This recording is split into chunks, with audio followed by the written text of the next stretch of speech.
Hey guys, welcome back to my channel and another video. So as you can tell from today's title, I am going to be sitting down and discussing all of the books that I read in July of this year. Pretty good reading month, I will start off by saying that. Pretty happy with the number of books that I did read in the month of July, so I'm just gonna get straight into this video. This month I did choose to focus quite a lot on reading contemporary novels, and I think that was a good choice because I'm pretty much out of a reading slump. But the first book that I did pick up was Not Your Ex's Hexes by April Asher. Now this is the second novel in the Supernatural Singles series. The first book is Not the Witch You Wed, which I did read last year or the year before. I think it was the year before, I think it was 2 years ago. And this one is the sequel. This series basically focuses on these three triplets. Obviously, they're triplets, there's three of them.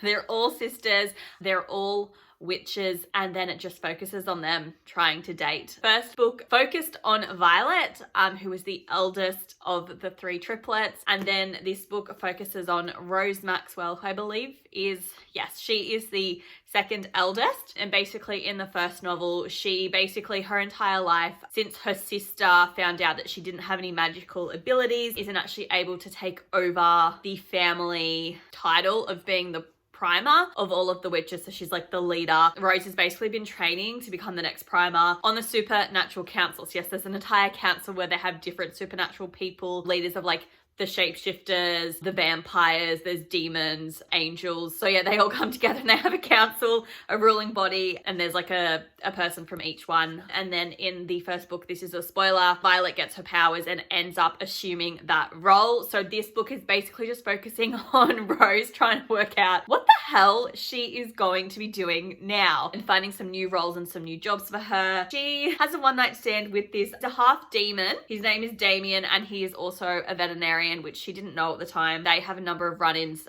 She ends up having to do some community service at his local vet clinic, and she's there trying to help them raise money so that the clinic can stay open because they look after a lot of animals that have been injured. And I just thought it was adorable. I thoroughly enjoyed it. Damien's is a bit of your like grumpy sunshine trope as well, which I did quite enjoy. Damien, I should say, was the grumpy one, and then Rose is the little sunshine one. But I loved it. It was also cute to see how like the other characters who the first novel focused on, what was happening with them in this one, but I thoroughly enjoyed it. I actually rated it 4.5 stars. Oh, and I forgot to say as well, Damien is refusing to fall in love because he had another witch hex him and basically is like, you'll never be able to fall in love. He'll lose not only his heart, but his humanity. So he'll give in to his demon side and he won't have his humanity. So that's also like a bit of a barrier in their relationship, but it was super fun, super cute, quick, easy, light read, and I thoroughly enjoyed it. And I cannot wait for the third and final book to come out. I think it's later this year it's coming out, so I will definitely be picking that one up. And then the second book that I read in July was Yours Truly by Abby Jimenez.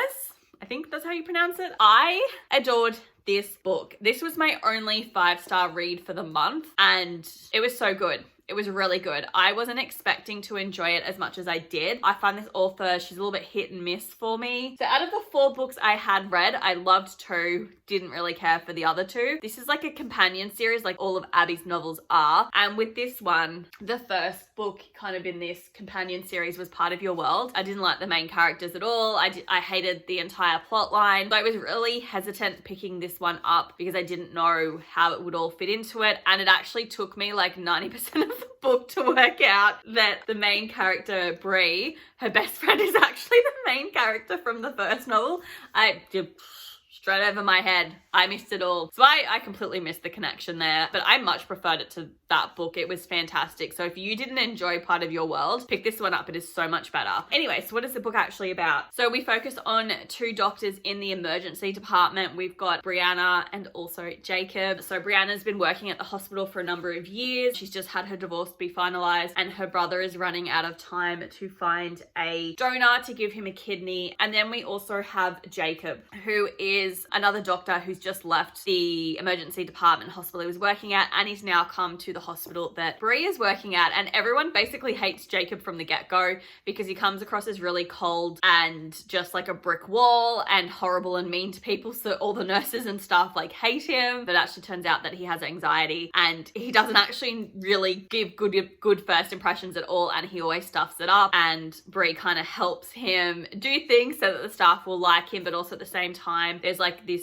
head position at the hospital that she is gunning for, and the guy who's supposed to be retiring and whose role will be available that she really wants is like, oh yeah, Jacob might go for it, and you know, waiting for him to decide before we kind of put out the applications and stuff. So she kind of hates Jacob because of that, because she feels like he's just sort of been handed this role and she's really worked her ass off for nothing. Because Jacob is so just bad at talking to people, he sends her a letter apologizing, and then they basically just form this friendship via letters, and it was adorable. I flew through this. I loved it. Bree and Jacob were so cute.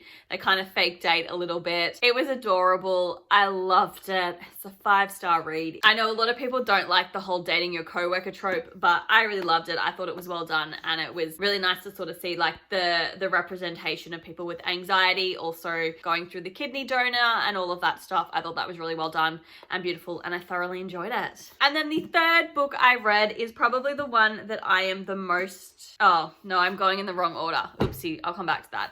And then the third book I picked up was... Nope, it wasn't that one. I'm on a roll. Okay, so this is the third book I read. It is Here for the Drama by Kate Bromley. This is the sequel to another companion novel, which was Talk Bookish to me. I really loved that book, so I thought I would pick up the sequel. This one does focus on Juliet. She is a personal assistant to a New York playwright, Winnie. I did it again. Juliet is the playwright and the main character is Winnie. I read this book, I swear. And basically Winnie really wants to be a playwright as well, but she's pretty much put that entire career on hold to help out Juliet, and she's constantly rewriting and reworking her manuscript, and she just wants Juliet to take a look at it, but Juliet never has. It turns out that one of Juliet's plays, they are basically redoing the play, doing some different things to it, doing a bit, I think, of a gender swap for them, and so Juliet, Winnie, and then another character all go across to London to accompany her and go to the West End to see this play. Winnie's boss also decides that while she's there, she needs some motivation to write a new play. So she wants Winnie, who is a single woman, to just date a couple of blokes there and tell her about the experience, and Juliet's hoping she gets some inspiration. But at the same time, Winnie meets Juliet's nephew, Liam, and they sort of start to have a friendship blossom, and Juliet basically turns around and says to Winnie, you're not allowed to hang out with my nephew. So I didn't enjoy this one as much as I enjoyed Talk Bookish to me. I still did really quite enjoy it. I especially preferred the ending.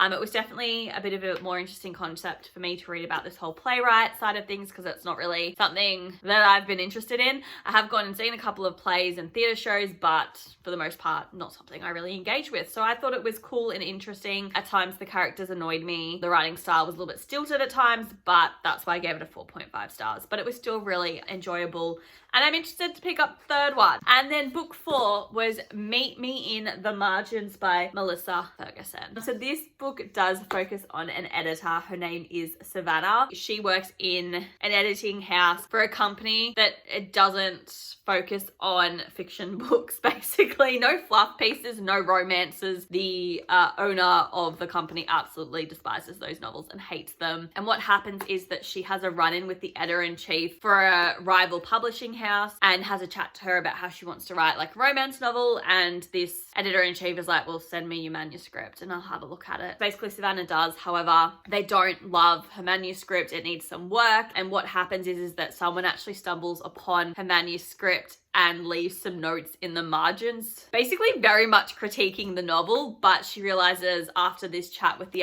editor-in-chief that the suggestions that the person has made on her manuscript would actually benefit the manuscript, and she ends up leaving a note being like, please help me. this book is basically just her about getting anonymous tips from her, mysterious editor and trying to figure out who it is. But at the same time, the editor-in-chief of Pennington Publisher, which is where Savannah works, her son has come in to kind of take over the business. His name is William, and Savannah basically can't work out like what the hell's going on with him. He seems a bit interested in her. She's really shocked to find out that he was working in another publishing house, basically writing romance novels and editing like romance novels and all of those fluff things that his mother hates. And she can't just like work out whether he likes her. So there's kind of like this really kind of cute blossoming friendship between them as well. I also rated this one 4.5 stars. I just found Savannah at times a little bit irritating. I guess the plot line of who was the one that was leaving the notes in the margin, I thought it was very obvious as to who it was. Other than that, it was great. It was fun. It was an easy read. I enjoyed it for what it was. Okay, now I can say that this next book that I read is the one that I am most proud of. That is Blade Breaker by Victoria Aveyard. Now, if you have watched any of my previous wrap-up videos, you guys would know that I have tried to read this book since May. Been on my TBR since May. I literally was like 30 pages in or something like that, and I had to put it down. So this is the only fantasy read of the month. It is the sequel to Realm Breaker. This series basically focuses on 5 main characters. Yes, 5. They all have a perspective pretty much, plus this other random person, and they're basically trying to save the world because these evil demons are trying to infiltrate Earth and just take over the place. My complaints that I had about the first book, exact same here. I wanted these books to be so much more than they were. I still feel like we have way too many perspectives. We don't need like 5 or 6 different people's point of views. It's frustrating. Like, especially when we're like doing the same scene or we're just ending a scene and going to a different scene and we take over from a different person's point of view. I didn't need it. It was too much for me. It was too confusing. I feel like I remember a bit more about what happened in this one, but not by much. But yeah, it just continued on the story, and I don't feel like a whole lot happened in this book. We actually had another war. We won some things. We lost some things, but I don't know if I would pick up the next one. Like, I'm gonna be honest, guys, I only read this one because it was already sitting on my shelf, and it was on my list of 23 books I wanted to read this year. And like, I'm glad I read it. I'm glad I've done it, but like, it just was a whole lot of nothing. And I really feel like they just need to have the book from like the point of view of the evil queen and the assassin and maybe one other person, and let's like cut it there. We don't need 5 different perspectives when majority of those perspectives, those people are together. So like, it's not like, we've got like a group of 5 different people doing different things and we're all leading up to wind the story together, then I would understand it. But literally from halfway through the first book, they joined up together. They've stayed together. They've not separated. So like, why am I reading about the same story from multiple different perspectives when all the people are together? To me, it doesn't make sense, and I don't love that it's done that. I think the book would be better if it didn't, and that's my main big critique with this one. I did rate it 3.5 stars. I still don't really know what the hell happened in it, but I read it, and I'm glad I've read it, and don't know if I'm going to pick up the sequel. I'm proud that I read it, but that is about it. I'm going to put that down now. And then the next book I read was my book club read of the month. Now, I realized when I did my July TBR, we hadn't actually picked which novel we were going to read in our book club, so I didn't include it in that video, but that book was Ready Player One. I'll insert a little photo here. I actually don't know the author's name, so I do apologize. I feel like it's Clint Ernst or something.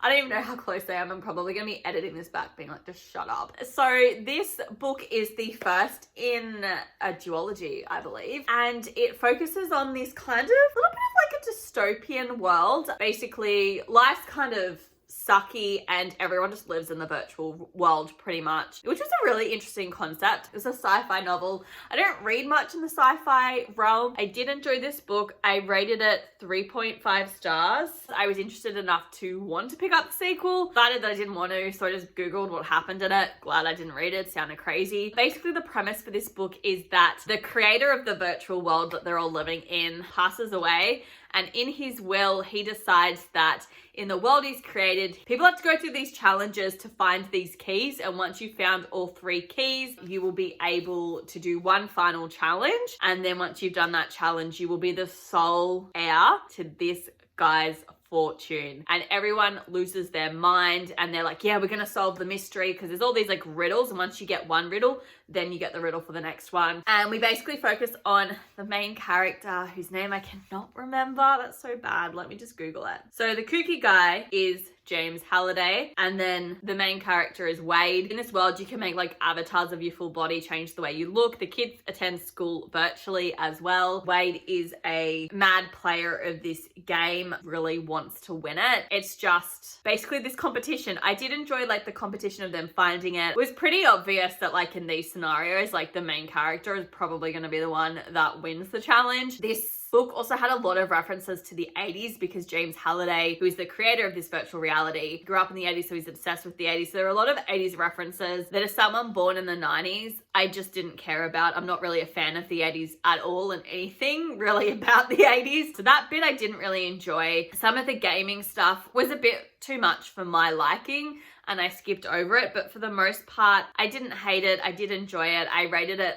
3.5 stars, and it was kind of cool. It was something different and fun and unique, and I did enjoy it for what it was. The final book that I read this month was Things We Never Got Over. So I did start this book in, I think it was March. I read like a chapter and had to put it down because I hated it. So I really wanted to pick this one up because I didn't want any like partially started books on my shelves. I wanted to finish them. And I was like, I'm going to go for Blade Breaker. I'm going to read this one. And can I just say that I am so glad that I did. I decided to start the book again from the beginning and not just continue reading on from where I was. And I am so glad that I made that decision, purely because I do think that with this novel, I was never sure if the reason why I didn't like it was because I was reading it on my bed in the sun and I was so uncomfortable, and I don't know why I just didn't move, but I had like a headache and I just wasn't enjoying the book. And I never knew if it was because of like the fact I had a headache in the sun, or if the characters were just actually like terrible and I hated it. So I can confirm that like the first couple of chapters that I read and didn't like, it was me. Like, it was not the book, it was just me and the situation I was in. And I did find myself laughing and enjoying it, which was really great. And I did actually end up really enjoying this book. So it does focus on Naomi and also Knox. So Naomi has a twin sister who on the eve of her wedding calls Naomi up and is like, oh my God, I have an emergency. You need to come and help me. So Naomi leaves her wedding, her fiance, like she's literally got her hair done. I think it's the day of, and just bails on her wedding because like she doesn't want to be with him anymore. It was kind of the excuse she needed to get out of it, and goes to a town called Knockemout to see her identical twin sister, who is literally not a great person in society. She's been like arrested a lot. And basically she rocks up into this town and everyone's like petrified of her because her sister is that much of a menace that like her photo is printed on walls being like, do not serve this woman. And people mistake her for it, and she gets into like fights with people about it. One of those people being Knox, who basically almost like runs the town. His brother is on the police force. Naomi finds out that her sister basically lured her to knock him out so she could steal her car and leave her daughter waylaid, that Naomi never knew about at all up until she's in her hotel room.